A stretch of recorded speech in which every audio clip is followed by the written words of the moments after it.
Ok, já voltamos. Estamos aqui estudando o primeiro livro dos Reis, no capítulo 17.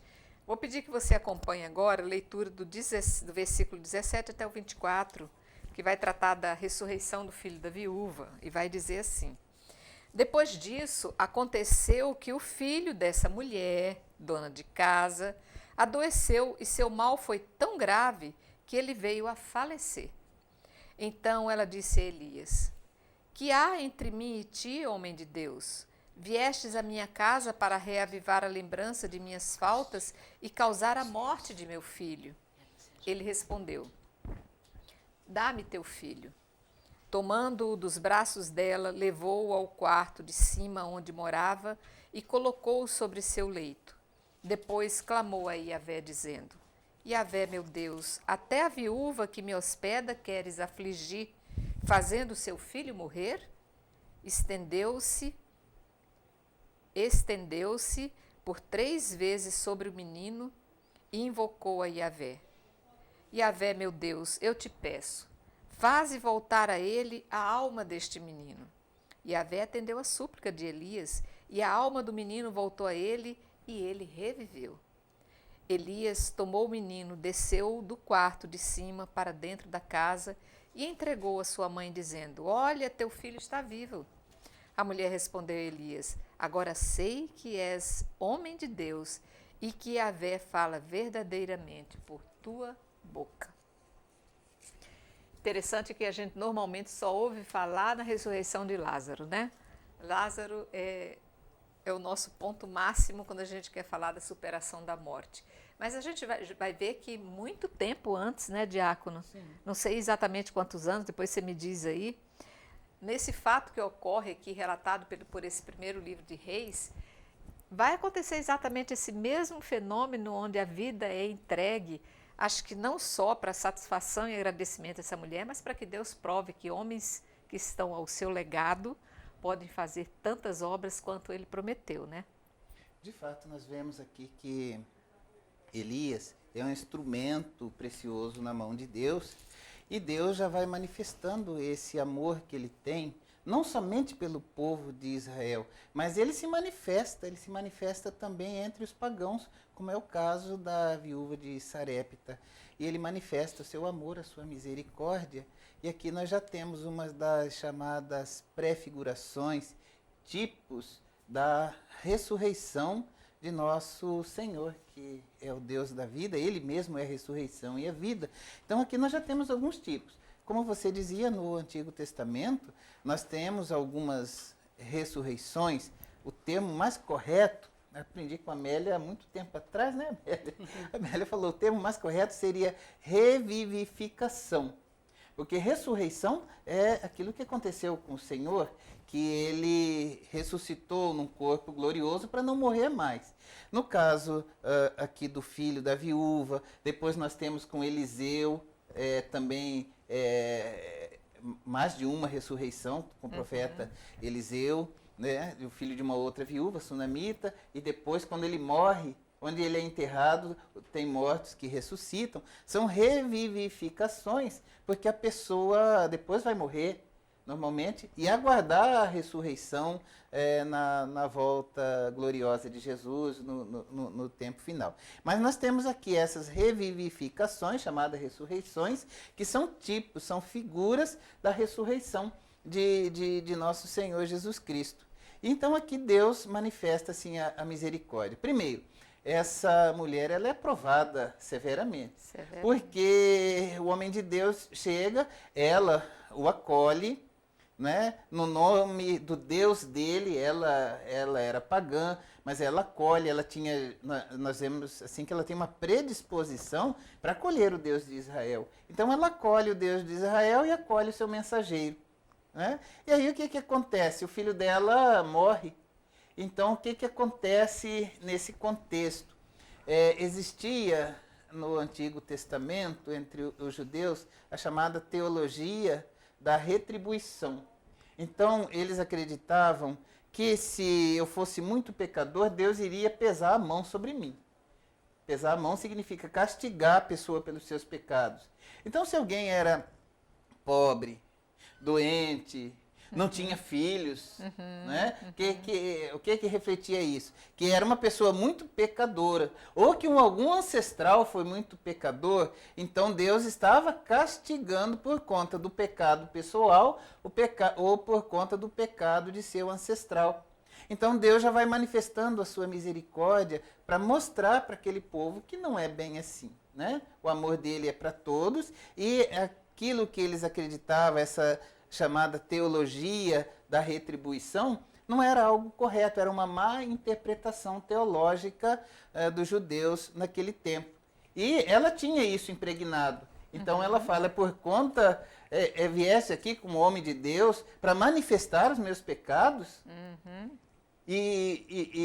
porque o homem de Deus chegando, ele manifestaria os pecados, né? Então ela acha que o Elias chegou lá, manifestou o pecado e por conta disso Javé pesou a mão sobre ela, castigou e matou o filho dela. Mas como diz Jesus que vai colocar por terra essa teologia da retribuição lá na frente, no Antigo Testamento, quando chega aquele paralítico e os apóstolos perguntam, quem que pecou? Foi ele ou foi algum ancestral? Jesus falou, não é por conta nem dele, nem por conta do ancestral, mas para manifestar a glória de Deus. Né? Então aqui Deus já manifesta já revela, né, a sua misericórdia. Né? Ele morreu para que Deus manifestasse através de Elias. E aí nós vemos novamente a fé, né, de Elias. Elias suplica, interessante. Porque Mas diante além de ele suplicar, se a gente olha para o texto aqui, olha, parece que até Elias acredita nisso, né? Porque ele fala assim, ó, Javé, meu Deus, queres castigar essa viúva que me hospeda, fazendo que o filho dela morrer? Parece que até Elias... Estava impregnado nele também a teologia, também. que ele vivia no seu tempo. É. Então ele tinha impregnado essa teologia da retribuição dentro dele. E aí então ele suplica. Porque é interessante a gente falar sobre essa questão da súplica. Porque tem gente, muitos cristãos de diversas denominações, inclusive católicos, que gostam de praticar a chamada teurgia. O que é teurgia? Teurgia é a gente querer obrigar Deus a trabalhar para nós. Dentro da sua urgência. Então, querem obrigar Deus a trabalhar para a gente. É o contrário. Né? Deus pode fazer milagres? Claro que pode. Deus, né? Jesus é o mesmo ontem, hoje e sempre. Mas ele realiza o milagre conforme a vontade dele e não a nossa. Então, o profeta Elias age de maneira correta. Ele acredita também nessa teologia da retribuição. Né? Fala, o Senhor me mandou aqui para fazer isso? Então, ele suplica que Deus devolva a alma. Interessante, né? Remete lá ao livro do Gênesis, que quando Deus criou o homem, soprou a ruá sobre as suas narinas, né? E ele pede que Deus devolva, né? Que Deus o ressuscite, que devolva a vida, devolva a alma. E Deus atende a súplica, né? E manifesta então a sua glória, manifesta o seu amor, a misericórdia, devolve a vida. E dessa maneira, então, ele fortalece a fé dessa cananeia que, como dizíamos, né, não era judia, não acreditava no Deus verdadeiro. Então, ela acredita que Elias é profeta de Deus e que Deus fala verdadeiramente que Javé é realmente Senhor. E vamos considerar também, dentro de todo esse contexto, que essa mulher era uma mulher que vivia em um local onde tinha vizinhos, onde ela convivia, onde essa seca já tinha trazido consequências drásticas, onde muita gente já tinha morrido de fome, de inanição. O filho dessa viúva, com certeza, já está passando por essa debilidade toda, em consequência dessa seca, dessa situação reinante, né? E é claro que Elias oportunizou essa mulher e seu filho a viver e testemunhar, porque depois o mais bonito é que dessa ressurreição, revivificação, ele vai não só usar esse momento e esse ato, como também vai ser testemunha para todos esses vizinhos da ação de Deus na vida deles, né? Amélia. Então a gente vai ver que essa situação aqui é uma situação que teve um antes, um agora e um depois, que vai repercutir a ação de Yahvé na vida de quem se entrega a ele também. Porque para aquele povo que não mora na terra prometida, vamos dizer, né, que mora, que nem ela é de Serepta, é um país estrangeiro, tem os deuses deles. Então, quem ia retomar a vida, quem ia tirar fome, quem ia fazer chover, seria o deus Baal. Com a presença de Elias, agora, ela fala no versículo 24, agora sei que você é um homem de Deus e que a verdade é a palavra de Yahvé que você anuncia. Então, ela faz a experiência, mas faz a experiência porque ela ouviu.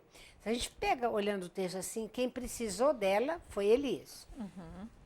Elias que precisava, me dá um pão e uma água aí que eu estou com sede e com fome. Isso. Ela fala a situação dela e ele intervém, por meio de Deus, a situação dela também. Então, é legal porque ela acolhe o homem acolhe ela como estrangeira também, né? E ele faz com que ela faça a experiência de que qual é o Deus verdadeiro. O Deus verdadeiro não é o Deus que ela aprendeu. O Deus verdadeiro é aquele Deus que agora olhou para ela, voltou à vida do filho dela, mas foi o profeta. Esse é o papel do profeta, anunciar. O né? mais bonito que eu vejo também é a questão da acolhida, né, Amélia? Isso. Muitas vezes a gente, para exercer acolhida, a gente pensa em tanta coisa, né? Ah, será que isso está bom? Será que eu tenho isso? Será que eu tenho aquilo? E na realidade, basta você abrir o coração, porque o resto tudo vai ser Tudo colocado. vem. E ela, do nada, ela ainda pegou o nada e ainda dividiu por dois, né? É, sempre assim, quando a gente tem... Eu tenho a minha verdade, mas eu tenho que estar sempre aberto para escutar a outra verdade que você traz. Depois eu posso ponderar que eu vou seguir a sua ou a minha, ou as duas vão se completar. Sempre eu falo assim, a minha verdade com a tua verdade, com a tua verdade, a gente é junto, vamos buscar a verdade maior que é Deus. Outra coisa muito importante também que a gente aprende nesse texto também, na questão assim de saber acolher, como você falava, saber ouvir, né? E ponderar o que é. E outra coisa que aconteceu no texto, o que Elias ajudou essa mulher a fazer? Ele ajudou a fazer que ela sozinha, com o filho, não conseguia nada, mas ela com o filho e ele. E depois também deve ter passado isso para as outras mulheres também, para outras pessoas que estavam na mesma situação. Quando todo mundo se ajunta, não tem seca que mata, não tem fome que mata, não tem nada.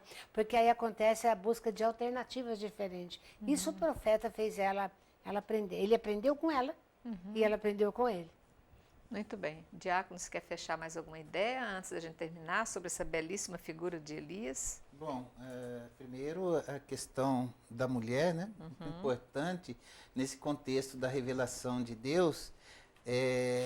Muitas pessoas acham que Deus no Antigo Testamento era machista, né? Mas não. Então nós vamos vendo através do estudo da vida de todas essas mulheres. Hoje a gente vê a viúva de Sarepta, que Deus valoriza realmente as mulheres, Deus se revela, né, às mulheres. E tem um outro ponto também, falando da revelação de Deus, nós percebemos aqui o seguinte, não é bom a gente saber. A revelação do Deus único e verdadeiro, ela é progressiva. Então, se a gente volta lá no livro do Gênesis, nós vamos ver que ele chamava Deus de o Altíssimo, o Senhor, Adonai, o Deus de nossos pais, Deus de Abraão, Deus de Isaac, Deus de Jacó. O servo de Abraão falava o Senhor do meu Senhor, Abraão. Deus não havia revelado o seu nome, então é assim algo progressivo. Cada família tinha seu Deus, cada tribo tinha seu Deus, cada cidade, estado lá da Cananeia tinha seu Deus. Então esse era um contexto chamado na teologia de enoteísmo, ou seja, aquele povo de Deus, Abraão, Isaac, Jacó, aí ali durante o tribalismo, e agora já na monarquia, ainda existia esse contexto enoteísta. O que é enoteísmo? Eles acreditavam no Deus, em Adonai, agora Javé, Deus já havia revelado o seu nome, mas, como diz um dos salmos, o nosso Deus é maior que os deuses todos. Salmo 94 diz isso. Por quê? Eles acreditavam que Javé era o maior de todos, o mais poderoso. Mas que existiam alguns outros deusezinhos que não chegavam nem nos pés de Javé, mas que eram deusezinhos, né? Então agora esse é o momento da revelação dentro da história de Israel, que está sendo revelado o Deus único e verdadeiro. Então essa viúva de Sarepta, ela é testemunha dessa manifestação de Deus na sua própria vida, com o seu próprio filho. E aí ela reconhece que Javé é o Deus verdadeiro, né? Que Deus fala a verdade através do seu profeta. E aí na sequência nós vamos ver depois naquela briga que Elias vai ter com os 450 profetas de Baal. Então gradativamente vai se revelando até chegar lá no profeta Isaías, em que Deus vai dizer através de Isaías que ele é o único Deus e não há outro. Mas até então existia esse contexto enoteísta. Deus era o maior, Adonai era o maior, mas existiam uns outros deusezinhos de segunda categoria. Depois, a partir de Elias, até chegar em Isaías, Deus revela que ele é o único Deus. Não há outro, ele é o único e verdadeiro. Você tinha perguntado para o José a época desse fato, né? Isso. Essa época ela aconteceu entre o ano 874 a 850 antes de Jesus. Quando a gente sabe disso, porque foi quando o rei Acabe atuou como rei e o profeta Elias também. Então, entre o ano 874 e 850, nesse período, é que o rei Acabe reinou e que Elias estava do lado dele, depois vai pegar Eliseu também. Tá. E a gente lamenta apenas não ter o nome específico dessa mulher. Não. Conhecida apenas como a viúva. Aliás, vai aparecer outra viúva também, várias outras viúvas no decorrer da história, né? Mas essa nós vamos identificar como a viúva a qual perdeu o filho, por sorte, diante de Elias, que pôde, então, dar essa retribuição da vida, né? E mais uma palavrinha também, a gente falava no início de pré-figuração, né? E tipo, então aqui nós temos também uma pré-figuração do pão da vida, porque Deus deu para essa viúva, Sim. ao mesmo tempo, o pão e a vida. Então nós já temos a prefiguração da ação salvífica de Jesus, o Filho de Deus, que é o pão da vida e que ao mesmo tempo é a ressurreição e a vida. Então já vem, Deus já vai manifestando, já vai prefigurando, já vai anunciando, né? Então o plano teológico, até que os padres da igreja, né, os primeiros lá, sucessores dos apóstolos, eles reconhecem nessa passagem esse anúncio já de Jesus, que é ao mesmo tempo o pão vivo descido do céu e ao mesmo tempo a ressurreição e a vida. É um Deus muito grande para ser apresentado de uma vez só e em um espaço tão pequeno. Então precisou gerações e mais gerações para que ele fosse se mostrando, como o diácono coloca, dentro desse entendimento lento que nós, como seres humanos, podemos fazer de toda a história, né? Um entendimento muito... E outra coisa bonita no texto também, enquanto que as autoridades falavam que o Deus era Baal, era Astarte, era Javé, a mulher em Elias, ela vai afirmar, a gente fala assim, uma manifestação popular. Ela, povo, que não tem nome a mulher, né? Não colocaram, mas ela, povo, uma teologia do povo, ela vai reconhecer que Elias é um homem de Deus. Pela atitude dele, pelo gesto dele, ela conhece Deus através do Elias. Sim. Isso é muito importante. Muito bem. Eu não quero deixar de reforçar a necessidade de complementos de literatura para que a gente possa cada vez mais entender, compreender e preencher os espaços que nós não colocamos.